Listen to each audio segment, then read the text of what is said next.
नमस्कार, मैं हूं आपके साथ आस्था कौशिक। संघ लोक सेवा आयोग यानी कि यूपीएससी 2022 के नतीजे घोषित कर दिए गए हैं, जिसमें उत्तर प्रदेश की 2 बेटियों ने टॉप 5 में जगह बनाई है। और इस वक्त हमारे साथ यूपीएससी टॉपर इशिता किशोर लाइव जुड़ रही हैं।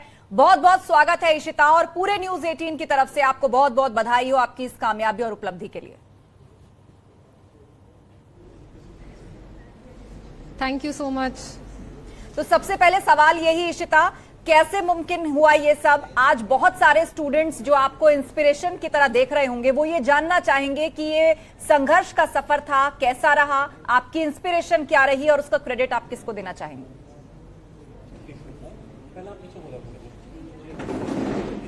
आई think it was a long journey and बहुत पेशेंस चाहिए होता है, बहुत परसिवरेंस चाहिए होता है, and we must be really confident about our preparation.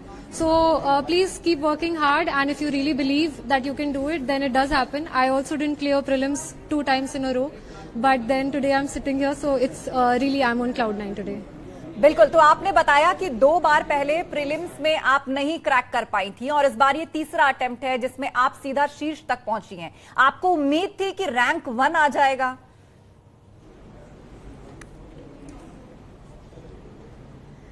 I think सपना तो सबका रहता है, and the kind of belief that my mother put in me.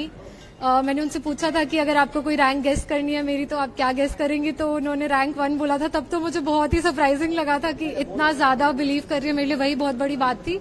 But it did seem possible, but for it to happen a lot of things have to go right. बहुत सारी चीजें सही होनी पड़ती है, and for that I only have gratitude that today I have the chance and I am in a position where I can actually contribute to my country. चलिए, तो आपके माँ की इच्छा थी, उनके मुख से जो शब्द निकले आपने हूबहू आज उनको पूरा करके दिखा दिया, और यूपीएससी में आज आप टॉपर हैं, रैंक 1 है. और खास बात यह है इशिता कि जो टॉप 4 है इस बार, वो चारों लड़कियां हैं, इसलिए और भी ज्यादा लोग उत्साहित हैं. जी जी. आपके सब्जेक्ट्स क्या रहे? yes. और लोग जानना चाहते हैं कितनी पढ़ाई की और कैसे? 4 out of top 10 are women. पढ़ाई आपने कितने घंटे की, आपके सब्जेक्ट्स क्या रहे, और क्या आप इससे पहले जो 2 अटेम्प्ट्स आपके क्रैक नहीं हुए थे, तो क्या वापस से आपने विचार किया, अपनी कोई स्ट्रैटेजी चेंज की, जो आज आप रैंक 1 हैं?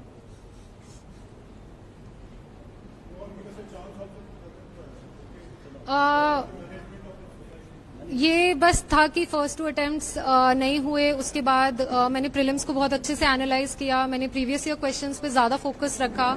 मेरा optional political science and IR था. इवन दो मेरा प्रीलिम्स नहीं क्लियर हुआ था, मैंने ये कोशिश की कि जो वो हमें समय मिलता है अगले अटेम्प्ट के लिए, उसमें मैं मेंस की तैयारी पूरी रखूं, क्योंकि जिस दिन प्रीलिम्स क्लियर हो पाए फिर मेंस में कोई दिक्कत ना आए, क्योंकि 3 महीने में इतना सारा सिलेबस करना आसान नहीं होता है. तो वो प्री प्लानिंग की थी, थोड़ी स्ट्रैटेजाइज किया था कि कैसे करना है.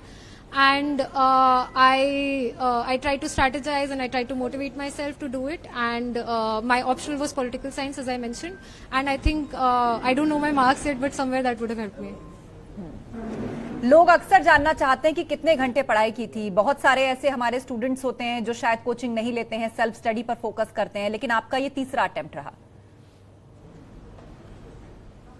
जी जी. मेरे हिसाब से तो having a very sustainable study plan is very important. मैं 8 से 9 घंटे पढ़ती थी हर दिन, एंड मैं ट्राई करती थी मैं पूरे हफ्ते ये कंसिस्टेंटली कर पाऊं, एंड रफली 40 to 45 hours a week.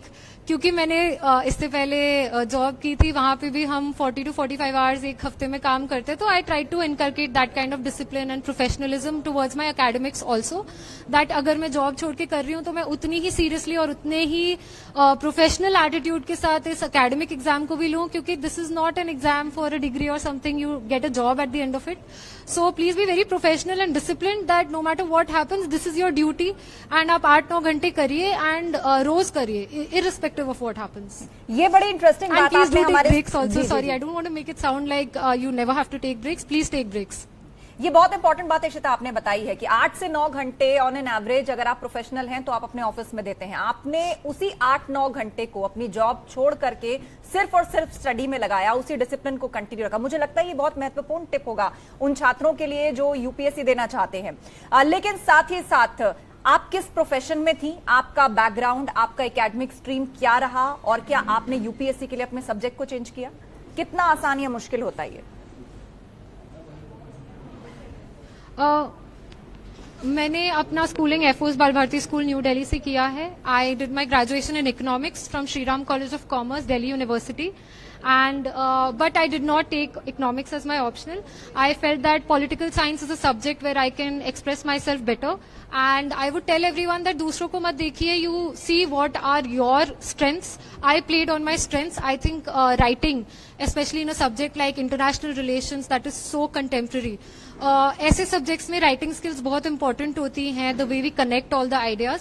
So that was my strength and that's why I changed my subject. Even though economics is a very good subject, I still felt that PSIR is something where I would have an advantage. तो आपने international relations as a subject लेकर आप UPSC में चलिए, तो मुझे लगता है जाहिर सी बात है आगे भी आपकी जो प्रेफरेंस है वो फॉरेन सर्विसेज होगी या कुछ और एडमिनिस्ट्रेशन में आप जाना चाहेंगी? जी, IAS हमेशा से ही मेरे दिल के बहुत करीब था. The kind of platform it gives to serve and the number of people you can reach with a platform like this, I think it is a huge opportunity and I only have gratitude that I was chosen to fulfill this extremely important responsibility. It is a position of trust. It is an office of responsibility. इसको बहुत seriously लेना चाहिए and I am just very grateful that I have been chosen for this and I hope I. चलिए, तो इशिका, बहुत बहुत शुभकामनाओं के साथ आपका धन्यवाद. उम्मीद है जिन छात्रों ने आपको इस वक्त सुना होगा उनको जरूर इंस्पिरेशन मिली होगी. आपने कहा कि ब्रेक्स लेना बुरी बात नहीं है, बहुत ज्यादा घंटों तक लगातार पढ़ते रहने से ही सब सही हो जाएगा ये भी जरूरी नहीं है. लेकिन आपने एक बात बहुत अच्छी बताई कि अगर आपने अपनी जॉब को छोड़ा तो वो 8-9 घंटे आपने पढ़ाई में डेडिकेट किए. बहुत बहुत शुभकामनाएं और बहुत